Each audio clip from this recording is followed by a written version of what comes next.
పల్నాడు జిల్లా మాడుగులలోని క్వాజ్ క్వారీలో మాజీ ఎమ్మెల్యే ఎరపతినేని శ్రీనివాసరావు పర్యటించారు. ప్రభుత్వ భూముల్లో అక్రమ మైనింగ్ చేస్తున్నారని మండిపడ్డారు.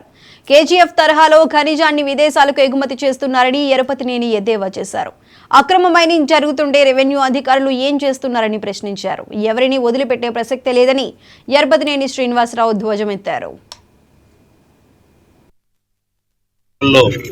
మరి ప్రయాణం చేసి ఆ రోజు కూడా వెలికి తీసాం. ఆ రోజు కూడా ప్రపంచానికి చాటి చెప్పాం.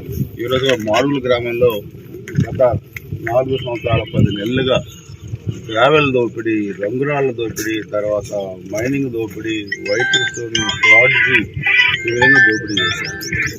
ఈ గ్రామంలోనే వాళ్ళ పార్టీ చెందిన కార్యకర్త బ్రహ్మయ్య అనే ఒక రైతుని దీంట్లో పంపకాల తేడా వచ్చింది, అతనేదో దొంగతనం చేశాడని చెప్పి వాళ్ళ పార్టీ కార్యకర్తని వాళ్ళే చంపారు. దాంట్లో కేసు కూడా లేదు. ఈ పోలీసులు కనీసం కేసు కూడా పెట్టలా. పోలీసులు అడ్డగోలుగా ఎవరైనా తెలుగుదేశం పార్టీ కార్యకర్త గ్రావెల్ తీసుకెళ్లే లారీని ఆపితే, లేకపోతే స్టోన్స్ తీసుకెళ్లే లారీని ఆపితే స్టేషన్ పిలిపించి వాళ్ళకి కొట్టి మీకేం పని అని వాళ్ళ అరాచకాలకి ఒత్తాస వెలుగుతున్నారు పోలీసులు. ఆ అరాచకాలకి ఒత్తాస వెలిగే పోలీసుల సంగతి కూడా మేము రేపు ఆలోచించాల్సిన అవసరం వచ్చింది.